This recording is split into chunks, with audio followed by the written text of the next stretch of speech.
3 de junho de 1978. O Brasil perdia por 1-0 para a Suécia, porém, aos 45 minutos do primeiro tempo, o atacante Reinaldo Lima empata o jogo. O Brasil inteiro comemorou, menos os generais da ditadura militar. Porque ali, Reinaldo não apenas marcou o gol. Ao comemorar, ele levantou seu punho direito, fechado, diante das câmeras. E ali, os generais da ditadura militar viram o que mais temiam, um ídolo nacional dizendo não. Essa é a história de Reinaldo Lima, um ídolo nacional que combateu a ditadura militar, sem usar armas, apenas o seu punho direito e uma determinação inabalável. Mas a história de Reinaldo começa muito antes daquela Copa. Nascido em Ponte Nova, no interior de Minas Gerais, em 11 de janeiro de 1957, Reinaldo começou a jogar bola nos campos de terra batida, onde aprendeu a jogar um futebol livre e bonito de se ver. Aos 14 anos, foi levado para o Clube Atlético Mineiro por Barbatana, um olheiro lendário que observou no garoto franzino algo que os olhos comuns não enxergavam. Uma leitura de jogo rara, uma capacidade de antecipação que parecia sobrenatural e um instinto matador em frente ao gol. Aos 15 anos, já era destaque dos treinos do time profissional. Aos 16, estreou pelo Atlético Mineiro e aos 17, já era titular absoluto. Com a ascensão do craque mineiro, o Atlético montou um ataque avassalador. Cerezo era o maestro, Paulo Isidoro a velocidade e Éder Aleixo o canhão. Mas o grande destaque era o camisa 9 Reinaldo. O atacante recuava para armar o jogo, driblava em espaços mínimos, finalizava com as duas pernas e encontrava passes que os olhos comuns não conseguiam enxergar. Entre 1978 e 1983, o Galo conquistou 6 campeonatos mineiros. Um hexacampeonato que não era apenas uma coleção de taças, mas a afirmação de uma hegemonia. E em cada um desses títulos, a assinatura de Reinaldo estava lá, com gols decisivos e lances que paravam o estádio. Os números de Reinaldo o tornaram uma verdadeira lenda viva. O maior artilheiro da história do Mineirão e o maior artilheiro do Atlético Mineiro no Campeonato Brasileiro. Em 1977, aos 20 anos, foi artilheiro do Campeonato Nacional com 28 gols em 18 jogos, uma média de 1,24 por partida. Média essa que mais de meio século depois ainda não foi igualada. Mas o que transformou o Reinaldo em rei não foram os números, mas sim o seu futebol encantador, com uma fluidez que desafiava a violência dos marcadores da época, e uma inteligência de jogo que o sempre colocava um passo à frente dos adversários, gerando assim a admiração de outros craques do futebol brasileiro. Reinaldo era um jogador maravilhoso, eu sempre digo que seria o jogador que mais se aproximaria do Pelé se não tivesse tantos problemas de joelho. Seus joelhos minaram o que poderia ser uma das carreiras mais vitoriosas da história do futebol. As lesões o acompanhavam desde os 17 anos, idade que precisou fazer a sua primeira cirurgia no menisco. Seus joelhos inchavam e líquidos eram drenados antes de cada partida. Os médicos trabalhavam no limite do possível para que Reinaldo pudesse entrar em campo no domingo seguinte. E ele entrava, e jogava, e decidia. E foi por isso que a torcida atleticana fez algo que nenhum dirigente, técnico ou até mesmo político poderia fazer. Eles o coroaram, mas não por meio de um decreto, mas sim com a voz. Jogo após jogo, ano após ano, mais de 70 mil vozes no Mineirão o chamavam de rei. Se Pelé é o rei do futebol, Reinaldo é e sempre será o rei do Atlético Mineiro. Pela seleção brasileira, a sua trajetória também começou cedo, assim como tudo em sua carreira. Sua estreia ocorreu no dia 31 de julho de 1975, com apenas 18 anos, em partida válida pela Copa América contra a Venezuela. Ao longo dos 2 anos seguintes, Reinaldo se firmou como presença constante nas convocações da seleção brasileira. Entre 1975 e 1977, ele disputou amistosos preparatórios e campeonatos eliminatórios, assim acumulando experiências e gols com a camisa amarela. A cada jogo que passava, ficava mais claro que a seleção havia encontrado o atacante ideal para a Copa do Mundo de 1978. Ele chegou à Copa de 1978 na Argentina como o grande nome do ataque da seleção brasileira e logo na estreia confirmou a sua expectativa. Aos 45 minutos do primeiro tempo, Reinaldo recebe o cruzamento na área, antecipa seu zagueiro e empurra para o fundo do gol. E por ação, Toninho. Cerezo. Levantando do outro lado para Reinaldo, fechando bem Reinaldo. A chance, Reinaldo!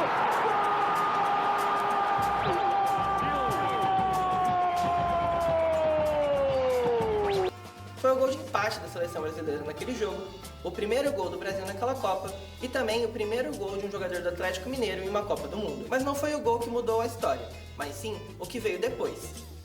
Após o gol, Reinaldo correu em direção à câmera, levantou o braço direito e fechou o punho. O gesto durou menos de 5 segundos.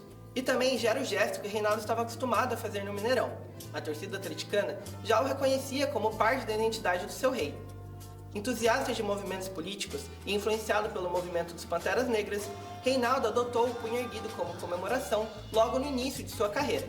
O Cerrado surgiu em 1975, que o nosso país vivia com a ditadura militar e havia alguns focos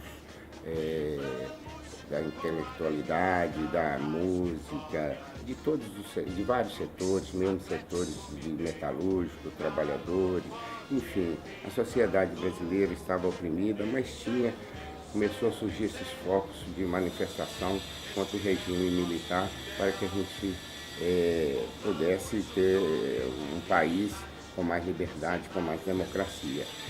Eu, quando marcava gol, eu fazia esse gesto justamente para demonstrar que era um gesto político, sabe, que os jogadores que eram considerados alienados, ópio do povo, a gente também tinha uma consciência social e que a gente poderia contribuir para acelerar o processo democrático do país. Porém, naquele momento, o gesto ganhou um peso que não havia anteriormente. Dias antes da estreia, o presidente da ditadura militar, General Ernesto Geisel, mandou um recado direto ao jogador por meio da Confederação Brasileira de Desportos. O recado era: vá jogar bola, garoto, e deixe a política para nós. O regime sabia que Reinaldo não era um atleta comum. Diferente da maioria dos atletas da época, ele não se mantinha calado diante da repressão. Ele frequentava círculos intelectuais de Belo Horizonte, conversava com os músicos do Clube da Esquina e participava de manifestações públicas pela anistia. Reinaldo estudava, formava opinião e não tinha medo de expressá-la. Em 1977, já monitorado pela ditadura militar, Reinaldo participou de atos pela redemocratização. Em um país onde políticos, artistas e intelectuais eram caçados, exilados ou até mesmo mortos, um jogador de futebol usar seu rosto e sua voz para lutar pela democracia era algo que o regime militar não podia tolerar. Por isso, o recado de Geisel foi tão direto. E, em contraponto, a resposta de Reinaldo, mesmo silenciosa, foi tão poderosa.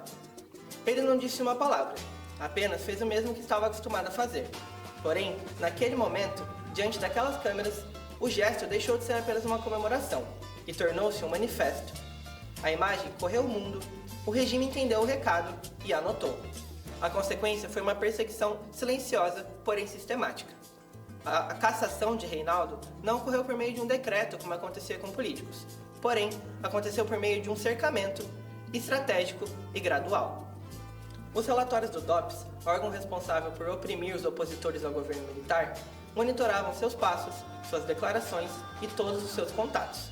Cada encontro, cada declaração, cada entrevista era monitorada e anotada. E ele se tornou um alvo tanto dentro quanto fora de campo. Com a perseguição constante e as dores incomodando cada vez mais, Reinaldo fechou a sua trajetória pela seleção brasileira em 1985, fechando assim um ciclo de 10 anos, com 37 jogos e 14 gols. Números que são respeitáveis, porém que não chegam perto de expressar sua grandeza com a camisa da seleção brasileira. Também em 1985, aos 28 anos, Reinaldo deixou o Atlético Mineiro, clube que era sua casa, sua identidade e a sua vida. E após passagem apagada por Palmeiras, Cruzeiro, Rio Negro e clubes europeus, aos 30 anos, depois de inúmeras cirurgias, drenagens de joelho e noites sem dormir por conta da dor, Reinaldo cedeu e pendurou as chuteiras. Porém, o seu legado não acabou aí. Mesmo décadas depois, a torcida do Atlético Mineiro não esqueceu o seu rei e continua cantando seu nome jogo após jogo. E para a torcida do Atlético, ter o Reinaldo como ídolo é uma situação que casa muito bem com o estilo da torcida. É um cara que você anda na arquibancada, você vê bandeirões com o Reinaldo fazendo um punho cerrado, que era o gesto que ele fazia após suas comemorações, que era um gesto político ante a ditadura.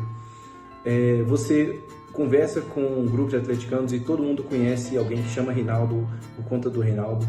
Um cara que é absurdamente ídolo do Atlético, um cara que é muito identificado, muito respeitado e um cara que é imortal. é desses caras que ele é fruto do tempo dele, ele é fruto de uma época que ele presenciou, uma época que ele fez a diferença, uma época que jamais vai voltar e que jamais teve outro jogador que fez a diferença que ele fez. Então é um cara que vai ser lembrado daqui 1000 anos, enquanto o futebol existir, enquanto o mundo existir, enquanto o atleticano existir, vai existir Reinaldo, porque é um cara que nos primórdios, aonde foi mais difícil, o cara lutou por nós e lutou do jeito que deveria ter lutado. Então, pode vir ídolos ganhar diversos títulos, ganhar mais títulos que o Reinaldo, fazer mais gols que o Reinaldo sempre vai ser lembrado pelo torcedor do Atlético com muito carinho e muito respeito. Os números que deixou pelo Atlético, como o maior artilheiro da história do Mineirão, maior artilheiro do clube pelo Campeonato Brasileiro e a média de 1,24 gols por jogo, que permanece imbatível, são eternos. Porém, o legado de Reinaldo transcende o campo. Anos antes de Sócrates e Casagrande fundarem a democracia corintiana, ou qualquer outro jogador ousar expressar suas opiniões políticas, Reinaldo já havia mostrado o caminho. Ele provou que é possível se tornar um ídolo nacional e ainda assim ser um cidadão consciente. Ele provou que é possível se tornar um jogador de classe mundial e mesmo assim manter o seu punho erguido.